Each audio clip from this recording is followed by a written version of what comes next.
আসসালামু আলাইকুম, সবাই কেমন আছেন? আশা করছি ভালো আছেন। তো আজকে চলে আসলাম আমাদের গ্রামের বাড়িতে। তো আমাদের গ্রামটা কিন্তু খুবই সুন্দর। আর আমরা যাচ্ছি সকাল সকাল বাজারে দুধ কেনার জন্য। আর বাড়িতে একটা ছোট্ট অনুষ্ঠান হবে, সবাইকে নিয়ে ঘুরতে অবশ্যই বের হব এবং ছোট্ট অনুষ্ঠানটা আপনাদের সাথে শেয়ার করব। এর মাঝখান দিয়ে বলে নিই যে আজকে আমার মনটা একদমই ভালো না, কয়েকদিন যাবতই আমার মনটা ভালো না। কারণ বাচ্চাদের যদি শরীর খারাপ থাকে তাহলে মা কি আর ভালো থাকতে পারে বলেন? তো আমার ছোট মেয়ে খুবই অসুস্থ, সবাই ওর জন্য দোয়া করবেন। তো ওর শরীরটা বেশি একটা ভালো না, তারপর আপনাদের সবার কাছে দোয়া চাই। আপনারা যারা আমার এই ছোট্ট ভিডিও অথবা হাত পাখার কাজ বা ব্লগ ভিডিও দেখেন, সবার কাছে অনুরোধ করব দোয়া করে পাশে থাকার জন্য। তো আর কি বলবো, দেখেন খাওয়া দাওয়ার টেবিলে বসে গেলাম। আর এটা আমার ভাইয়ের বাড়ির অনুষ্ঠানের একটা খাবারের ভিডিও আপনাদের সাথে শেয়ার করলাম মাঝখান দিয়ে। তো আমরা কোথায় কোথায় গিয়েছি, কি কি করছি, ঘুরেছি, সব কিছুই কিন্তু এই ভিডিওতে আপনারা পেয়ে যাবেন। তো যেটা বলতেছিলাম যে মেয়েটার শরীর খারাপ, সেজন্যই ভালো লাগতেছিল না, মনের অবস্থা খুবই খারাপ, কথা বলতে ইচ্ছে করতেছে না। আর কয়েকদিন যাবত আমি ইউটিউব চ্যানেলেও ভিডিও দিচ্ছি না, কারণ হাত পাখা রেডি করে রাখছি, এটা যে আপনাদের সাথে শেয়ার করব ওই সময়টুকু আমি পাচ্ছিলাম না। তো সেইটা ভেবে ভেবে ভাবলাম যে ছোট্ট একটা ভিডিও আছে, সব কিছু মিলিয়ে আপনাদের সাথে শেয়ার করি।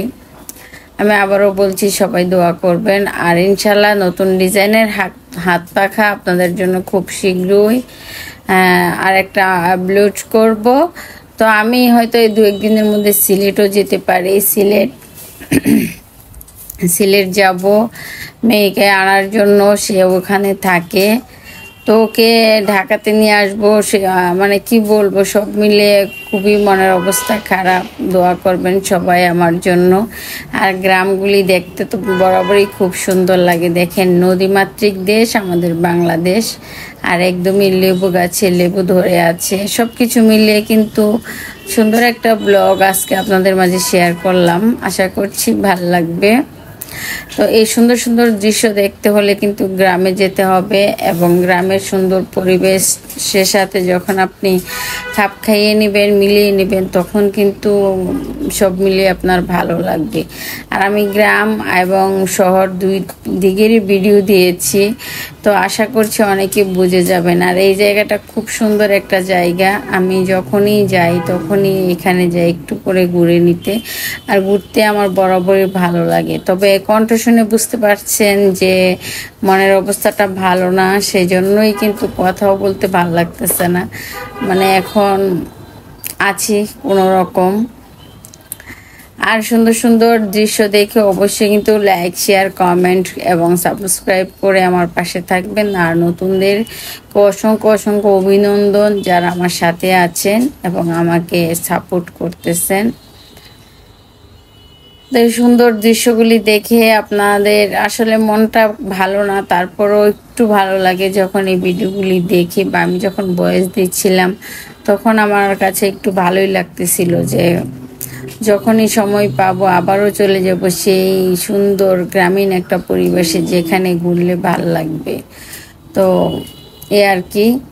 তো আজকে ছোট্ট ব্লগ শেয়ার করলাম, যদি ভালো লাগে অবশ্যই পাশে থাকবেন সবাই। আর ভাল লাগতেছে না আমার, সব সময় মাথায় একটাই চিন্তা আসতেছে আমার বাচ্চাদেরকে নিয়ে। তো আমার বাচ্চারা যাতে ভালো থাকে সব সময় আমি দোয়া করি আল্লাহর কাছে। তো আপনারাও আমার জন্য দোয়া করবেন ইনশাআল্লাহ। আর এটা কোন জায়গা যারা চিনেন অবশ্যই কিন্তু কমেন্টে জানাইতে পারেন, দেখি আপনারা চিনতে পারেন কিনা। চিনতে পারলে ইনশাল্লাহ কমেন্টে জানাবেন, আমি তো অবশ্যই রিপ্লাই ভিডিও দিব আবার।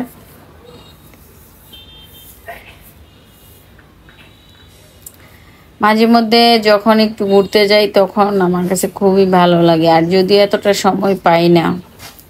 আর এখানে কি বলবো, 2 ছোট ছোট পিচ্চি সোনামণিদেরকে নিয়ে ঘুরতে গেছিলাম, তো ওদেরকে নিয়ে একটু সময় পার করলাম। আর এরকম খোলা মাঠে সবাইকে নিয়ে ঘুরলে কিন্তু ভাল লাগে। তো তো ওরা কিন্তু সুন্দরভাবে ঘুরতেছে, মানে খোলামেলা জায়গা দেখলে যা হয় আর কি বাচ্চাদের। হ্যাঁ, তো ও চিপস খাচ্ছে, উনিও চিপস খেয়েছেন, দুইজন মিলেই খেয়েছেন। এই গ্রাম শহর মিলিয়ে আজকে ছোট্ট একটা ব্লগ শেয়ার করলাম। যদি ভাল লাগে অবশ্যই কিন্তু কমেন্টে জানাবেন আপনারা সবাই। আর গ্রামগুলি দেখতে আমার কাছে বরাবরই খুব ভালো লাগে, তবে গ্রামের মানুষগুলি তেমন ভালো লাগে না। কিছু কিছু মানুষ আছে, মানুষদেরকে এত বিরক্ত করে আপনি চিন্তাই করতে পারবেন না, ওর দুষ্টা